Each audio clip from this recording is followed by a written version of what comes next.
तिथे आले देवाजीच्या मनात, तिथे कोणाचे आले ना असा विषय घेऊन म्हणजे देवीच्या मनात आलं माझं बोनं 5 तारखेला होणार, तर सर्व भाविकांना त्याने मोकळे केले. म्हणजे किलकिट वरदायिनी कन्नड निवासिनी कुलस्वामिनी आई चिंचणी मायाक्का देवी यात्रेचा प्रारंभ आजपासून सुरू होत असून नवी मुंबईतील कळंबोली येथील प्रसिद्ध मंदिर असणाऱ्या मायाक्का देवी मंदिरामध्ये देखील आज भाविकांची गर्दी उसळली होती. भाविकांनी पुरणपोळ्याचा नैवेद्य घेऊन आज मनोभावे कुलस्वामिनी आई मायाक्का देवीचे दर्शन घेतले. 1 फेब्रुवारी पासून ते 9 फेब्रुवारी पर्यंत यात्रा चालणार आहे. कळंबोलीतील मायाक्का मंदिरामध्ये आज महाप्रसादाचे आयोजन केले आहे. पाटी अभिषेकचा कार्यक्रम पार पडला. वर्षभर मंदिरात चालणाऱ्या कार्यक्रमांची आणि देवीच्या महात्म्याबद्दलची माहिती पुजारी चंद्रशेखर दडस यांच्याकडून जाणून घेऊया. चिंचणी कर्नाटक येथे आपल्या मायाक्का देवीचं मेन स्थान आहे आणि त्या स्थानापासून 1992 ला आपण कळंबोलीमध्ये मंदिर बांधलेले आहे.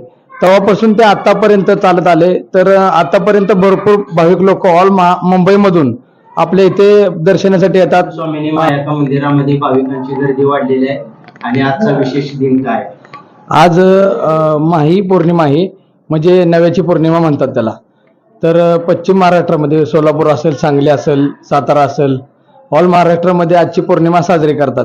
कुणाचा कुळदैवत असेल, कुणाची इष्टदेवता असेल, तर या देवांचा एक नव्याची पौर्णिमा म्हणून म्हणजे माही पौर्णिमा अशी साजरी करतो. तर चिंचणी कर्नाटक येथे आपल्या मायाक्का देवीचं मेन स्थान आहे आणि त्या स्थानापासून 1992 ला आपण कळंबोलीमध्ये मंदिर बांधलेलं आहे. तेव्हापासून ते आतापर्यंत चालत आले. तर आतापर्यंत भरपूर भाविक लोक ऑल मुंबईमधून आपल्या इथे दर्शनासाठी येतात.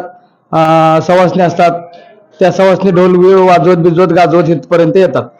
तर आता आजचा माही पौर्णिमेचा विषय आहे. माही पौर्णिमा ही साजरी ऑल मुंबईमध्ये केली जाते धनगर समाजामधनं.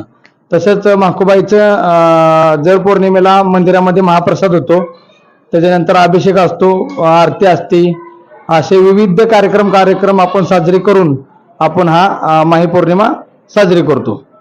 माझ्याबरोबर इतर समाजाची पण लोक येऊन कार्यक्रम एकजुटीने येऊन भरपूर मोठा साजरे करतात आणि खूप छान कार्यक्रम आपल्या इथे साजरे होतात. श्री मायाक्का देवी मंदिर कळंबोली या ठिकाणी. गुरुपौर्णिमेचा कार्यक्रम फार मोठा असतो, त्याबद्दल जरा थोडी माहिती सांगा. गुरुपौर्णिमेचा म्हणजे आपण ज्या देवाला किंवा कुणाला तर गुरु मानतो, तसं आपण मायाक्का देवीला पण गुरु मानून खूप मोठा गुरुपौर्णिमेचा कार्यक्रम साजरे होतो. गावावरून गजी मंडळ येतात आणि हजारो लोकांमध्ये महाप्रसाद वाटप केला जातो. सकाळची पूजा असते, अभिषेक असतो, अभिषेक झाले की आरती असते, आरती झाली की नंतर भाविक भक्त दर्शनासाठी येतात. कोण गुरु म्हणून पूजायला येतं, कोण पेढे विविध प्रकारचे सामान घेऊन किंवा प्रसाद घेऊन येऊन आईच्या चरणी मस्तक ठेवून पाया पडून आशीर्वाद घेऊन जातात.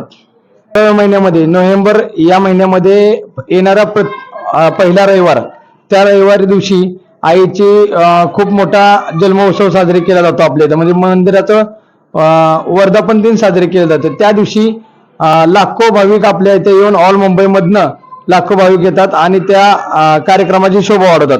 पालखी असते, त्याच्यानंतर महाप्रसाद असतो, अभिषेक असतो आणि विविध कार्यक्रम ठेवून धनगरी ओव्या असतात, गजनृत्य असतं. असे कार्यक्रमासंगत सहभागी होऊन सर्व जातीतील सर्व भेद बाजूला ठेवून हा कार्यक्रम मोठ्या उत्साहाने साजरी करतो.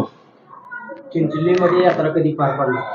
आता 1 तारखेपासून ते 9 फेब्रुवारी पर्यंत यात्रा आहे. त्याच्यामध्ये मुख्य दिवस 5 तारखेचा आहे, म्हणजे महाबोनी त्याला म्हणतात. त्या दिवशी प्रभावामुळे देवीच्या यात्रेवर परिणाम होईल असं भाविकांमध्ये बोललं जात होतं. पण तसं ही गोष्ट बरोबर आहे तुमची की देवीच्या इलेक्शनामुळे देवीच्या यात्रेवरती प्रभाव पडू शकत होता.